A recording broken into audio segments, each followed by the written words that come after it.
হঠাৎ বুকে চাপ, বুক ধড়ফড় করা। আগের দিনে কোনো অনুষ্ঠান বাড়িতে খাওয়া হয়েছে, সেই খাবার পরে দেরি করে ঘুমানো হয়েছে, জল কম খাওয়া হয়েছে, অতিরিক্ত ফাস্টফুড বা আমিষ খাবার খাওয়া হয়েছে, সকালে উঠে বা মাঝ রাতে বাথরুম ফিরতে যেয়ে দেখা যাচ্ছে যে ছোঁয়া ঢেকুর দিচ্ছে, বুকটা সাঁটিয়ে ধরে আছে, বায়ু সরলও হচ্ছে না, ঢেকুরও উঠছে না, সেক্ষেত্রে বুকে অসহ্য চাপ লাগে।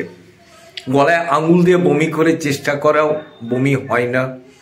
তখন সকালে ওঠার পর যদি অত্যধিক ঘাম দেয়, ভেতর ছটফট করে এবং অস্বস্তি বোধ হয়, তাহলে সেটাকে আমরা বলবো যে অত্যধিক অ্যাসিডিটির জন্য হয়েছে। তবে আলাদা কার্ডিয়াক ব্যাপারগুলো এলিমিনেট করতে হবে।